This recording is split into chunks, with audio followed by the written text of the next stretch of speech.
నల్గొండ ప్రభుత్వ ఆసుపత్రి ఎంసీహెచ్లో దారుణ పరిస్థితి. ఎంసీహెచ్ అంటే mother and child health centre అనమాట. లాస్ట్ మనం చూసాం కదా, ఇందులో బాత్రూమ్స్ ఎంత అద్భుతంగా నీట్గా ఉన్నాయో. ఇప్పుడు ఈ బ్లడ్ శాంపిల్స్ చూడండి. మాతా శిశు ఆరోగ్య కేంద్రంలో కనుమరుగైన సంరక్షణ. చిన్నపిల్లలకు రక్త పరీక్షల నమూనాలు సేకరించే కేంద్రంలో అనుభవం లేని సిబ్బంది. మల్టీవిటమిన్ల కొరత చిన్న ఆరోగ్యానికి ముప్పు. డాక్టర్ అధికార నిర్లక్ష్యంపై ప్రజల ఆగ్రహం. అసలు ఎంత దారుణం అంటే అండి, మామూలు మనలాంటి వాళ్ళకే బ్లడ్ శాంపిల్ తీయాలంటే చాలా ఎక్స్పీరియన్స్ ఉన్న వాళ్ళు కావాలి. ఎందుకంటే నరంలోంచి తీస్తారు కాబట్టి చాలా ఎక్స్పీరియన్స్ ఉన్న వాళ్ళు. అందులోనూ చిన్న చిన్న పిల్లలకి, అప్పుడే పుట్టిన పిల్లలకి బ్లడ్ శాంపిల్ తీయటం అంటే అసలు అట్మోస్ట్ ఎక్స్పీరియన్స్ ఉన్న వాళ్ళు కావాలి. కానీ ఇక్కడ అనుభవం లేని వాళ్ళు పెట్టి బ్లడ్ శాంపిల్స్ తీస్తున్నారంట. జిల్లా కేంద్రంలోని ప్రభుత్వ ఆసుపత్రిలో కీలకమైన మాతా శిశు ఆరోగ్య కేంద్రం అస్తవ్యస్తంగా మారింది. రోగుల కష్టాలను పట్టించుకోకుండా నిబంధనలు గాలికి వదిలేసిన వైనం.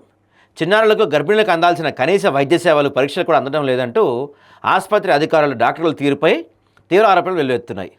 మందుల కొరత, శిక్షణ లేని సిబ్బంది, రిపోర్టుల జాప్యం వంటి అంశాలు ప్రభుత్వ వైద్య పాలన లోపాలు స్పష్టం చేస్తున్నాయి. దారుణం కదండి అసలు ఇది. మాతా శిశు ఆరోగ్య కేంద్రంలో మల్టీవిటమిన్ సిరప్ల కొరత తీవ్రంగా వేధిస్తుంది. పౌష్టికాహార లోపం ఉన్న చిన్నపిల్లలకు అత్యవసరంగా అవసరమైన మందులు అందుబాటులో లేకపోవడంతో తల్లిదండ్రులు ఆందోళన చెందుతున్నారు.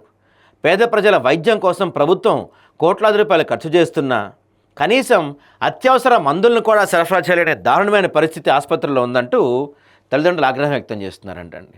మరింత దారుణమైన విషయం ఏంటంటే, చిన్నపిల్లలకు రక్త పరీక్షల కోసం నమూనాలు సేకరించే కేంద్రంలో అనుభవం లేని సిబ్బంది నియమించారు. నైపుణ్యం కొరవడంతో చిన్నారుల నుంచి రక్తం తీసే క్రమంలో ఒక్కో బిడ్డను 2-3 సార్లు ఇంజక్షన్తో గుచ్చాల్సి వస్తుంది.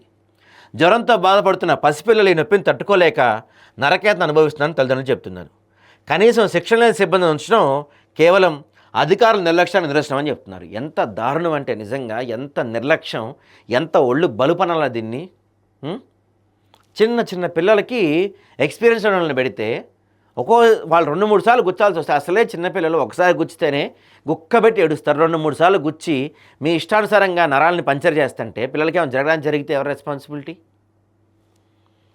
ఏం చేస్తున్నారు మరి వైద్య ఆరోగ్య శాఖ మంత్రి గారు? పరీక్షా కేంద్రాల్లో క్యూ లైన్లు భారీగా ఉండటంతో చిన్నపిల్లలను తీసుకొచ్చిన తల్లిదండ్రులు గంటల తరబడి వేచి ఉండాల్సి వస్తుంది. సిబ్బంది కొరత, సమయపాలన లేకపోవటం వల్లే జాప్యం జరుగుతున్న ఆరోపణలు ఉన్నాయి. అత్యంత ఆందోళన కలిగించే అంశం ఏంటంటే, పరీక్షా రిపోర్టుల జారీలో జాప్యం. ఉదాహరణకు 1వ తేదీన రక్త పరీక్ష ఇస్తే రిపోర్ట్లు 4వ తేదీన ఇస్తామని చెప్తారు. మధ్యలో సెలవు వస్తే నిరీక్షణ మరింతగా పెరుగుతుంది. అనారోగ్యంతో బాధపడుతున్న పిల్లలకు చికిత్సకు అత్యవసరమైన రిపోర్టుల కోసం రోజుల తరబడి వేచి చూడాల్సిన దయనీయ పరిస్థితి నెలకొంది. ఈ అలసత్వం అధికారుల పనితీరుని ప్రశ్నిస్తుంది. ఆసుపత్రి అత్యంత కీలకమైన పరీక్ష యంత్రాల నిర్వహణ పూర్తిగా వదిలేసినట్టు తెలుస్తుంది. గర్భిణీ స్త్రీలకు తప్పనిసరిగా చేయాల్సిన థైరాయిడ్ పరీక్షలు చేసే యంత్రం పనిచేయటం లేదు. దీంతో గర్భిణీలు ప్రైవేట్ ల్యాబ్కి వెళ్ళి వేలకు వేలు పెట్టుకోవాల్సి వస్తుంది. కీలకమైన మాతా శిశు ఆరోగ్య కేంద్రాల పరికరాల నిర్వహణ పట్ల అధికారులు ఇంత నిర్లక్ష్యం వహించడం వాళ్ళ అలసత్వానికి నిదర్శనం. ఉన్నతాధికారులు స్పందించాలని ప్రజలు డిమాండ్ చేస్తున్నారు. ప్రభుత్వం ప్రజా వైద్యం కోసం ఖర్చు చేసిన నిధులు సక్రమంగా వినియోగం కావటం లేదని చెప్తున్నారు.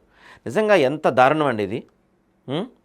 ప్రభుత్వ ఆసుపత్రి ఉన్నతాధికారుల వివరణ కోసం ఆదా ప్రతినిధి ఎన్నిసార్లు ఫోన్ చేసినా స్పందించడం లేదంట. స్పందించి ఏం సమాధానం చెప్తారు? మొహం ఉందా కనీసం? రేపు అదే పరిస్థితుల్లో మీ పిల్లలు ఉంటే, వాళ్ళకి అన్నిసార్లు పొడిచి అలా తీస్తూ ఉంటే ఏంటి పరిస్థితి అండి? రిపోర్టు బ్లడ్ టెస్ట్ అయిపోయిన తర్వాత రిపోర్ట్ 4-5 రోజుల తర్వాత ఇస్తే, ఈలోపు ఆ పిల్లోడికి ఏమన్నా ఇప్పుడు జాండీస్ లాంటివో లేకపోతే డెంగ్యూ లాంటివో వస్తే ఏ పూటకు ఆ పూట రిపోర్ట్ చూసుకుంటా ఉండాలి. దాన్ని బట్టి వాడికి ప్లేట్లెట్స్ పడిపోతున్నాయా బేబీకి, లేకపోతే ఈ జాండీస్ లాంటివి ఏమైనా ఉన్నాయా చూస్తూ ఉంటారు. మీరు 4-5 రోజుల తర్వాత రిపోర్ట్ ఇస్తే ఈలోపు ఆ పిల్లడికి ఏమైనా జరిగితే ఇంత నిర్లక్ష్యమా మరీను?